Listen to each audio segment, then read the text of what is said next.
या बैर से हो, भगवान तो सबको अपने धाम ले गया। अच्छा बाबा, कोई ऐसा दृष्टांत है जिससे सिद्ध हो जाए कि भगवान समदर्शी है? हाँ हाँ परीक्षित, सुन, एक राक्षस कुल की कथा सुनाते हैं तुझे। राक्षस कुल में भी भगवान के बड़े बड़े भक्त हुए। कौन बाबा बोल? तो सुन, प्रहलाद की कथा सुनाते हैं, जो भगवान का परम भक्त था, राक्षस कुल का था, हिरण्यकश्यपु का बेटा था। हिरणाक्ष और हिरण्यकश्यपु ये दो भाई थे। हिरणाक्ष का वध भगवान ने किया था वराह अवतार में, जो पृथ्वी को समुद्र में डुबा दिया था। उसी समय हिरण्यकश्यपु भगवान का कट्टर वैरी बन गया। अब आप कहोगे कि हिरणाक्ष और हिरण्यकश्यपु कौन थे? अगला जन्म में ये नारायण के द्वारपाल थे। इनका नाम था जय विजय। ये चार भाई सनकादि जो थे, भगवान से मिलने गए थे। द्वारपालों ने चारों भाइयों से मजाक कर दिया। सनक, सनंदन, सनातन और सनत कुमार छोटे छोटे थे। द्वारपालों ने मजाक कर दिया और चारों भाइयों ने 3 जन्म राक्षस का श्राप दे दिया। वही है, पहला जन्म हिरणाक्ष और हिरण्यकश्यपु, दूसरा जन्म कुंभकर्ण और रावण, तीसरा जन्म शिशुपाल और दंतवक्र। तो 3 जन्म के लिए राक्षस का श्राप दिया।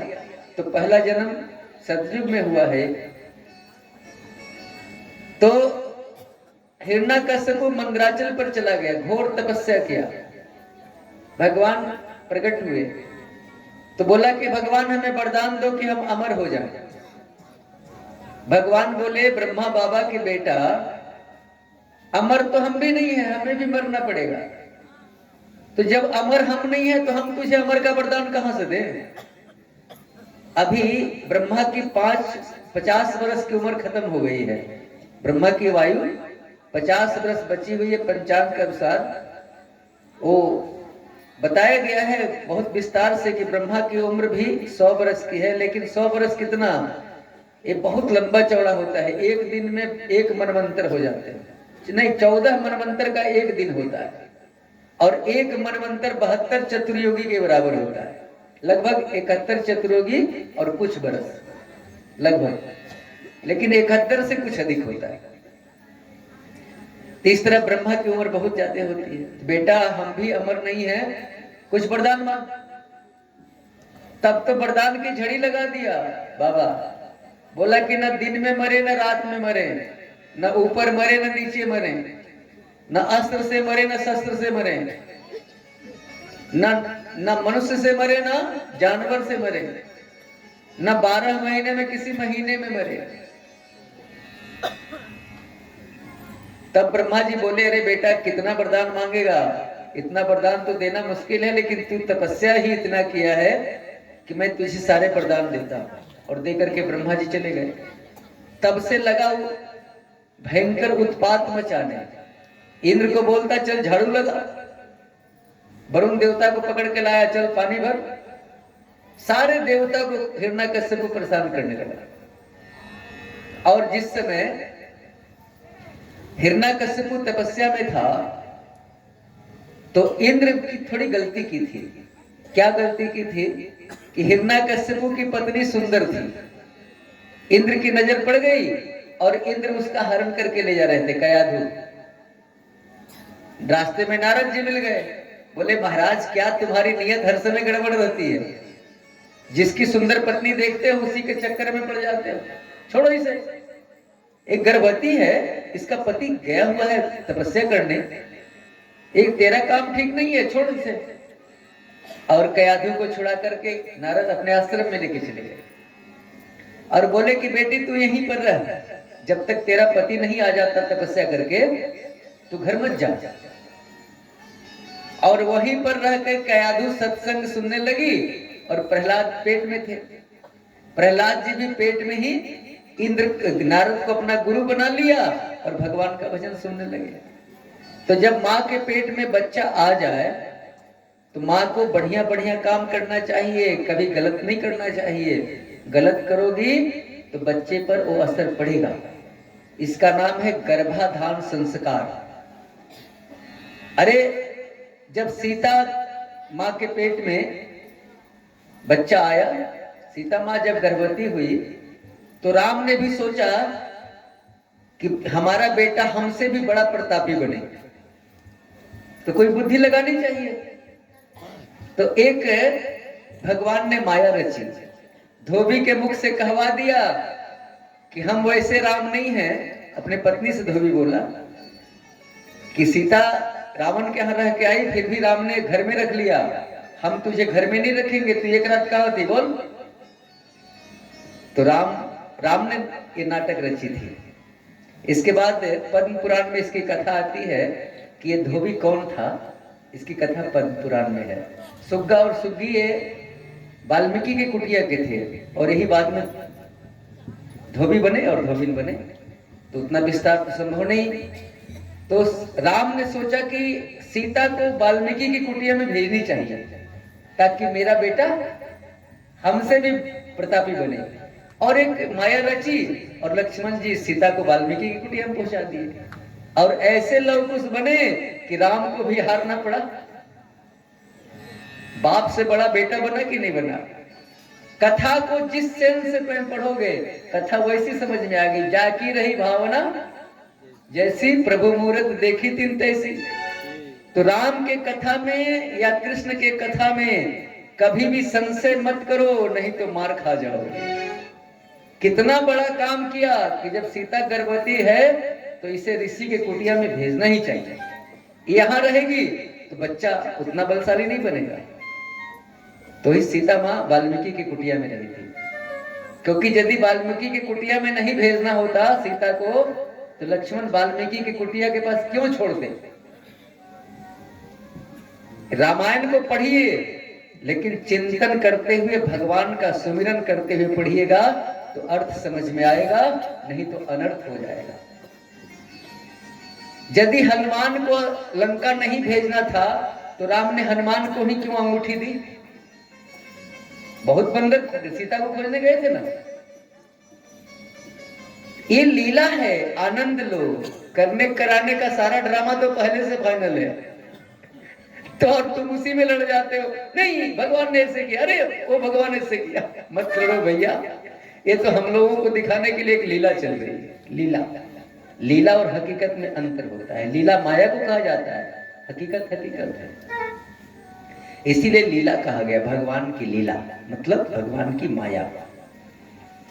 तो जब हिरण्यकश्यप लौट के आ गया तो कयाधु घर में आ गई और 4 पुत्र थे हिरण्यकश्यप के, राध अनुराध प्रहलाद और संग्राम। छोटा बेटा प्रहलाद था, बचपन से भगवान का भक्त था। संडामृत के यहाँ शुक्राचार्य के बड़े बेटा पढ़ने के लिए भेजा गया। विद्यालय का बड़ा सुंदर नाम था हिरण्यकश्यप दानव विश्वविद्यालय, जहां पर छल कपट की पढ़ाई होती थी। अब प्रहलाद तो छल कपट की सारी पढ़ाई पढ़ लेते थे लेकिन सब भूल जाते थे। एक दिन प्रहलाद हिरण्यकश्यप गया कि बेटा बोल तेरे गुरु ने क्या पढ़ाया है। तो प्रहलाद जी बोले कि पिताजी ये सारा संसार है ना अंधकूप में पड़ा हुआ है, इससे निकालने का कोई प्रयास ही नहीं करता। हिरण्यकश्यप को अपने बेटा को पटक दिया, गुरु को बुलाया, चल गुरु को भेज। है संडामृत, तो मेरे बेटा को क्या पढ़ा दिया। अब थर थर कांपने लगे गुरुजी। सरकार मैंने नहीं पढ़ाया है, तो लगता है कहीं से पढ़ाया है। देखो संडामृत जो हैं ये मास्टर जी हैं, गुरु जी नहीं है। गुरु और मास्टर में अंतर होता है। गुरु स्वतंत्र सत्ता है, जो सही है गुरु वही पढ़ाएगा, और शिक्षक सरकार जो सिलेबस देगी वही पढ़ाएगा। शिक्षक ज्ञान नहीं दे सकता। ज्ञान लेना है तो स्वतंत्र सत्ता के पास जाना पड़ेगा, गुरु के पास जाना पड़ेगा, वहां ज्ञान मिलेगा। और शिक्षक बेंड हो गया, गौ से गणेश मत पढ़ाओ, गौ से गधा पढ़ाओ, तो सारे मास्टर गौ से गधा पढ़ा रहे हैं। यही है शिक्षक और गुरुजी में अंतर। तो ये शिक्षक हैं, ये गुरुजी नहीं है, ये मास्टर जी हैं। सिलेबस मिला है हिरण्यकश्यपु से, वही पढ़ाई हो रही है। इसके बाद एक दिन गुरुजी प्रहलाद जी को लेके घर पर गए, तो कयाधु ने श्रृंगार किया और हिरण्यकश्यपु अपने बेटा को गोद में उठा लिया और बोले कि बोल बेटा, तेरे गुरु ने क्या पढ़ाया है, बोल। तो प्रहलाद जी बोले, देखो पिताजी, हर समय तुम बढ़िया बात पूछते हो और खराब सुनना चाहते हो, लेकिन यदि तूने बढ़िया पूछी है तब तुझे बढ़िया बताएंगे। तो भागवत की नवधा भक्ति प्रहलाद जी ने अपने पिता को सुनाई, क्योंकि सेवरी के यहाँ नवधा भक्ति रामायण में है। प्रथम भक्ति संतन कर संगा, दूजे मम कथा प्रसंगा। भागवत में भी नवधा भक्ति है जो प्रहलाद जी अपने पिता को सुना रहे हैं। वो क्या है? श्रवणम कीर्तनम विष्णु, स्मरणम पाद सेवनम, अर्चनम वंदनम दास्यम, साख्य आत्मनिवेदनम। यानी भगवान के गुण का, लीला का, नाम आदि का श्रवण करो, कीर्तन करो, रूप नाम का स्मरण करो, चरण सेवा करो, पूजा अर्चन करो, वंदन करो और भगवान का दास बन जाओ, भगवान को अपना सखा बना लो और अंत में आत्मनिवेदन, अपने को समर्पित कर दो भगवान के हवाले। ये भागवत की नवधा भक्ति है। प्रहलाद को हिरण्यकश्यपु ने पटक दिया गोद से, बोला कि राक्षस के चंदन जैसे वन में एक कांटे का पौधा कहां से आ गया। गुरुजी को बुलाए, गुरुजी को बड़ा डांटना शुरू किया, उल्टा पुल्टा बहुत बोला। गुरुजी बोले, सरकार इसमें मेरा कुछ नहीं, ये पढ़ा पढ़ाया है। अरे एक दिन तो प्रहलाद जी स्कूल में गुरुजी नहीं थे, सारे बच्चों को प्रहलाद जी भजन कीर्तन कराने लगे, सिखाने लगे। और तब बच्चों से कहे कि बच्चों, भजन करनी चाहिए भगवान की। हाँ, लेकिन अरे प्रहलाद, हमने तो सुना है कि भजन बुढ़ों का काम है, भजन करना। तो प्रहलाद ने कहा कि सुन, कितनी छोटी उम्र मिले ही हम लोगों को पता है? बोले पता तो नहीं है। बोले कि सुन, हम बताते हैं। मान ले कि तेरी उम्र 100 वर्ष की है, तो आधा तो तूने सोने में खत्म कर दिया, बचा 50 वर्ष। 50 वर्ष में 20 वर्ष तो बचपन का काट दे, क्योंकि बचपन में 20 वर्ष तो कोई काम होता नहीं। 20 का आधा 10, 50 में 10 घटा दो, 40 वर्ष। 80 वर्ष के बाद हम कोई काम लायक रहते नहीं, तो 20 का आधा 10, 40 में 10 घटा दे तो 30 वर्ष। और 100 साल में कम से कम 10 साल तो जाते ही होंगे भोज पूरी कचौड़ी खाने, पार्टी पॉलिटिक्स, नाच गाना, सिनेमा, टीवी। आजकल तो 4G आ गया पास में, अब तो टीवी अपने हाथ में आ गया। तो 100 वर्ष में कम से कम 10 वर्ष बर्बाद करते हो, तो 10 का आधा 5, तो 30 में 5 घटा दो, 25 वर्ष। यदि तुम्हारी उम्र 100 वर्ष की है तो काम करने को 25 वर्ष मिले हैं, और यदि 70 साल में चले गए तो काम करने के लिए 15 साल मिले हैं। और तुम कहते हो अभी तो बहुत समय है, कल कर लेंगे। ना भैया, बढ़िया काम यदि मन में आ जाए तो बाबा इनके तरह तुरंत करो। बढ़िया काम के लिए पंचांग मत देखो, और जब मन में बुरा काम आ जाए उसको कल के भरोसे डाल दो। बढ़िया काम जब भी आ जाए मन में, पंचांग देखोगे तो हो सकता है शंका हो जाए कहीं अदरा भदरा हो। भोजपुरी में एक कहावत है, घड़ी में घर छूटे 9 घड़ी भदरा। बढ़िया काम में कभी पंचांग मत देखो, जितना जल्दी हो कर डालो, और खराब काम यदि मन में आ जाए उसको कल के भरोसे डाल दो। रामचंद्र जी को गुस्सा आई थी, चतुर्मासा जब बीत गया और सुग्रीव नहीं आया सीता की खोज के लिए, क्रोध आया। लक्ष्मण, ये सुग्रीव समझ का लिया है, चतुर्मासा बीत गया अभी तक आया नहीं, वो भूल गया कि जिस बाण से मैं उसके भाई बाली को मारा, वो बाण आज भी मेरे तस्कस में है, सवेरे हम सुग्रीव का वध करेंगे। लक्ष्मण बड़ा जोर से हंसे। राम बोले, अरे तू क्यों हंसता है, हमें तो क्रोध आया है और तू हंस रहा है।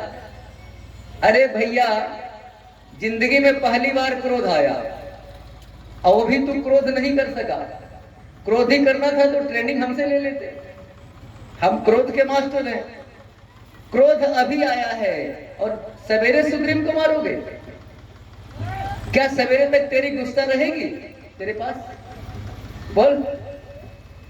तो रामचंद्र जी ने बड़ा सुंदर उत्तर दिया है यहां पर हम लोगों के लिए कि अरे लक्ष्मण, जब मनुष्य के अंदर क्रोध जगे ना तो कोई भी काम हो कल के भरोसे टाल देगा।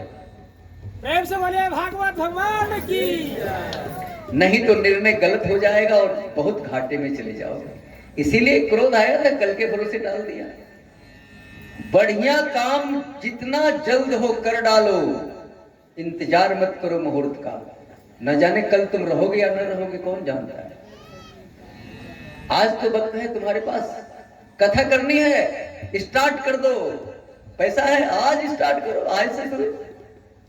लेकिन खराब काम को कल के भरोसे डालो।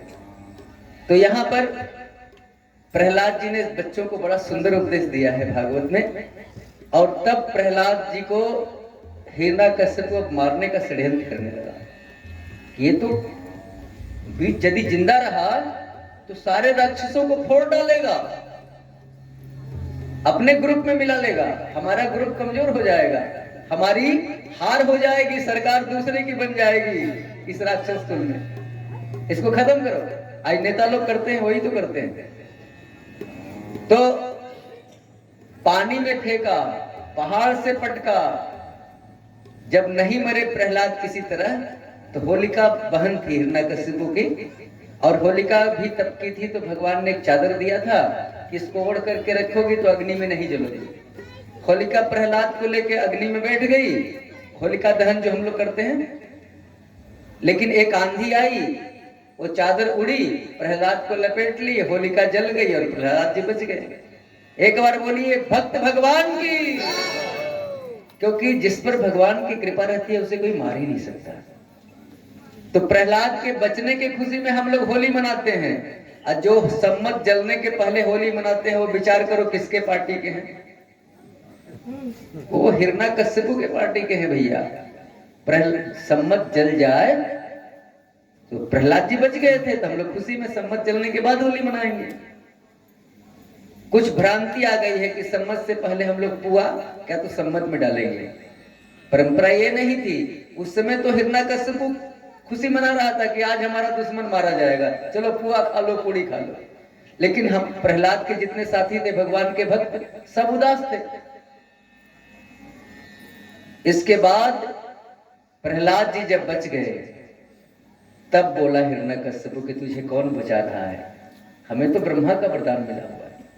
तो प्रहलाद जी बोले, जो ब्रह्मा को वरदान देता है, जो ब्रह्मा को शक्ति देता है, वो हमें बचाता है। अच्छा, तो तेरा भगवान कहाँ है? बोले, जहां भक्त वहां भगवान। तो तेरा भगवान इस खंबे में है। हाँ, खंबे में है। कस के गदा मारा और नरसिंह भगवान प्रकट हो गए। एक बार बोलिए नरसिंह भगवान की। सारे ब्रह्मा के दिए हुए वरदान का समर्थन करते हुए तब हिरण्यकश्यप का भगवान नरसिंह ने नाखून से फाड़ करके उसके अतड़ी को निकाल करके गले में पहन लिया।